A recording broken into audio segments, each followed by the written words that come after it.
Bismillahirrahmanirrahim. Assalamualaikum warahmatullahi wabarakatuh. Perkenalkan, nama saya Atim. Saya mahasiswa dari program studi PGSD, Fakultas Keguruan dan Ilmu Pendidikan. Saya dari kampus Universitas Muhammadiyah Buton. Jadi pada kesempatan kali ini, saya akan membahas mengenai proses pencernaan pada hewan ruminansia, khususnya pada hewan sapi. Setelah itu saya akan membandingkan dengan hewan non-ruminansia, yaitu hewan unggas, ayam. Jadi yang pertama saya akan menjelaskan pengertian dari ruminansia. Ruminansia adalah sebutan dari sekelompok hewan ternak jinak yang berkuku, atau disebut juga dengan mamalia berkuku. Ruminansia berasal dari bahasa Yunani ruminare, yang artinya memamah biak, sehingga disebut juga dengan hewan memamah biak. Sedangkan hewan non-ruminansia adalah sebutan dari hewan mongastrik atau hewan yang hanya memiliki satu lambung. Proses pencernaan pada hewan sapi. Makanan yang ditelan atau makanan yang telah dikunyah oleh sapi masuk ke dalam rumen melalui esofagus. Kemudian makanan disimpan sementara di rumen. Selanjutnya makanan dimasukkan ke retikulum. Retikulum untuk dicerna.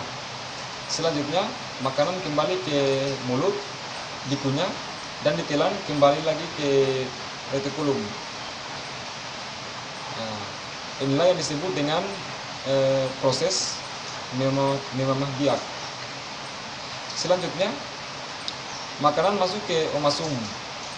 Di omasum ini makanan dicampurkan dengan getah pencernaan. Selanjutnya makanan masuk ke obamasum atau perut masam.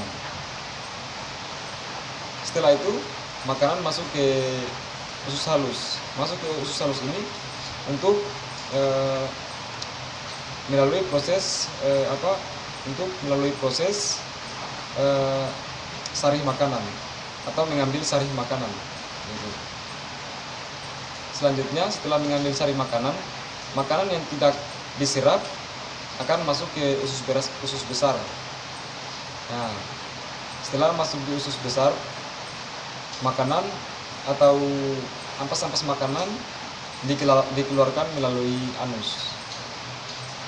Jadi itu adalah proses pencernaan dari hewan ruminansia, khususnya pada sapi tadi. Selanjutnya yang kedua, hewan non-ruminansia, yaitu saya mengambil hewan ayam untuk membandingkan proses pencernaannya. Ayam mengambil makanan menggunakan paruhnya, kemudian ditelan, dimasukkan ke telombok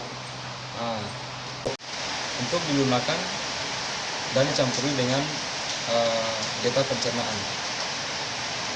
Kemudian makanan digiling dengan empedel. Fungsi utama empedel ini adalah untuk memperkecil ukuran partikel makanan.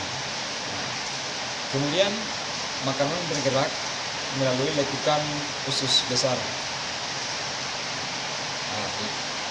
Bahan makanan yang bergerak melalui usus yang dindingnya mengeluarkan getah. Jadi proses pencernaan pada hewan non-ruminansia ini hanya membutuhkan waktu kurang lebih selama 4 jam. Jadi itu adalah perbandingan antara hewan ruminansia sapi dan hewan non-ruminansia unggas. Jadi itu adalah penjelasan singkat dari saya mengenai pembahasan kali ini. Saya akhiri dengan ucapan wabillahi taufiq wal hidayah. Wassalamualaikum warahmatullahi wabarakatuh.